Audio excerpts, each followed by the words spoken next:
likez et abonnez-vous. Aujourd'hui, on va voir les 7 decks que je vous propose, qui sont les plus représentés d'ailleurs dans cette méta wild. Donc c'est que des decks low cost que vous pouvez créer même en ayant un petit peu de poussière, en ayant joué en standard. Et si vous n'arrivez vraiment pas à passer les jambes, c'est vraiment difficile en standard. Vous allez voir en wild, c'est beaucoup plus simple qu'en standard pour passer les jambes. Donc je vous invite quand même à jeter un petit coup d'œil au deck et de toute façon, je vais vous les présenter tout de suite. Donc voilà, tout d'abord, le prêtre, c'est un big priest, donc un gros prêtre. Qu'est-ce qu'on garde en main de départ? C'est le sort à 0 pour faire un dragage, et un sort qui coûte 3 de moins. On va chercher Essence d'ombre ou Idole Discharge qui permet d'invoquer une copie d'un serviteur de votre deck, et idéalement, on veut 100 de Goon qui, à la fin de votre tour, il invoque une copie d'un serviteur 5/5, donc du coup, ça peut invoquer Neptulon, ou ça peut invoquer Amantul. Et derrière, en fait, vous pouvez ressusciter vos serviteurs avec un sort à 4, sort à 2 aussi, et vous pouvez dupliquer un serviteur, donc vous pouvez dupliquer Neptulon. Comme ça, vous avez plein de 4/2, et en fait, vous avez l'étal avec ça. En main de départ, on garde le sort à 0, on garde les sorts à 2 ici, là, ces deux sorts à 2. On garde aussi l'aiguille contre les agros, et Éternel Amour, bon, le seul sort légendaire du deck, hein, il faut le garder en main de départ. Donc voilà, il y a quand même le Hammond Tool, il est pas obligatoire dans le deck, hein, si vous l'avez pas, c'est pas grave. Vous pouvez mettre quelque chose d'autre, hein, vous pouvez mettre une autre aiguille ou d'autres trucs, voilà. Maintenant, le deuxième deck low cost en prêtre, donc c'est un prêtre ombre aggro. Le but, c'est un peu, c'était comme en standard, d'agresser votre adversaire le plus vite possible avec le pouvoir héroïque du coup du prêtre ombre. Si votre deck ne contient que des sorts d'ombre, du coup, vous avez la forme d'ombre. On a les sorts attaque mentale, incandescence mentale et réanimation morbide couplé à aiguille qui permet de faire des AOE. On a les cathédrales qui permettent de piocher.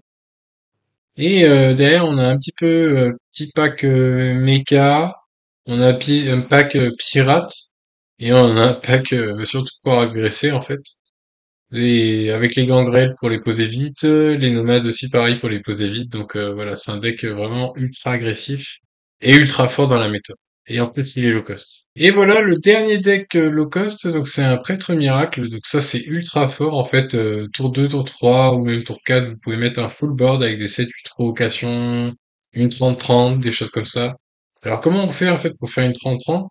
En fait, tout simplement, vous allez faire protocole de la création, vous allez forger, donc vous allez chercher les élémentaires radieux, vous allez poser les élémentaires radieux, derrière vous allez faire mot de pouvoir bouclier et cadeau d'enduit, mot de pouvoir bouclier sur vos élémentaires radieux pour les booster, accord de puissance pour en récupérer, et, euh, et vous avez du coup bénédiction pour faire passer l'attaque autant que les points de vie, et OTK. Sachant que vous avez des horreurs des tombes qui coûtent souvent 0, les suivantes pour piocher, et voilà. Et donc les beignets pour refresh le mana, faites-le bien sur 3 serviteurs pour rafraîchir le mana, et pouvoir jouer plein de cartes. Voilà le premier deck voleur en low cost, donc c'est un voleur mine. Le but c'est quoi? C'est tour 4 en fait à peu près, vous pouvez OTK votre adversaire si il a une créature avec 2 attaques ou plus. Pourquoi 2 attaques ou plus? Parce que vous avez la lame en écrium, qui déclenche le râle d'agonie d'un serviteur allié aléatoire, plus la mine marine, cimetière des neiges, et le rôdeur ombre-pierre, du coup, qui va prendre votre arme, qui va la casser 2 fois avec le cimetière, et sur la mine, en fait, ça va activer le râle d'agonie vraiment beaucoup de fois. En plus, si vous attaquez et que vous redétruisez l'arme, ça va tuer votre adversaire, ça fait à peu près 34 dégâts. Donc c'est vraiment pas mal. Et derrière, en early, en fait, qu'est-ce qu'on cherche? On cherche la pioche, porte des ombres, pêche miraculeuse, les frappes fantomatiques, passage secret, pourquoi pas, arnaque surtout, faut garder. Donc voilà, et le truc qui brille, faut garder aussi. Voilà le deuxième deck low cost en voleur, donc c'est un deck pirate. Donc vous avez une arme, l'espadon, qui permet de faire un dragage et de booster le pirate que vous allez piocher. Derrière, en fait, on a le trou qui brille qui va piocher cette arme, pardon.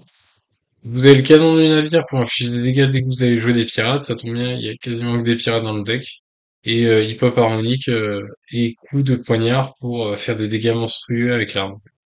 Voilà, et, quelques boosts, quelques cartes pour piocher, et passage secret et transfert d'équipement pour piocher, donc voilà, c'est un super deck.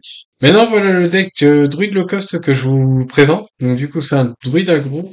Donc druide aggro, bah, le but c'est de poser, vous voyez, on a une coupe de mana extrêmement basse.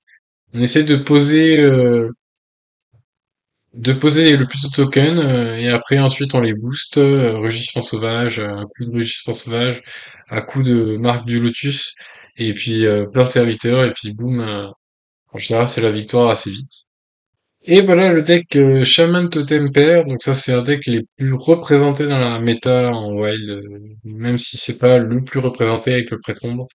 Du coup, le but c'est quoi? Vous avez votre pouvoir héroïque qui coûte 1, donc pour 1 vous pouvez invoquer un totem aléatoire. Vous avez des sorts à 0 pour booster vos totems. Vous avez le nouveau mecha qui permet de faire 2 fois des totems avec votre pouvoir héroïque. Le totem ancré est trop fort.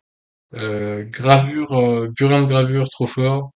Et puis derrière, en fait, vous avez Créalit qu'il faut garder en main parce que vous avez boosté vos totems avec ça. Vous pouvez garder une chose venue d'en bas et un gigant totem, il faut pas les garder en main parce que du coup, ça va coûter moins cher mais en milieu de partie à peu près. Et petit Zielax 3000, du coup, qui va coûter pas cher, une 5-7 pour 0, donc ça va être assez sympathique ce deck. Donc voilà, j'espère que vous avez apprécié cette vidéo et en général pour le wild, n'hésitez pas bah, à commencer le wild avec des decks, les decks aggro que je vous ai présentés et n'hésitez pas du coup si vous avez des questions dans les commentaires. De toute façon, ce sont ces decks low cost là qui sont les plus joués en wild, les plus représentés et du coup ça va pas vous coûter très cher et pourquoi pas assurer le légende tous les mois pour les récompenses. Allez sur ce, ciao. Just like the street lights lit this town, like a fire in a blaze, gotta burn it down. Can't be afraid to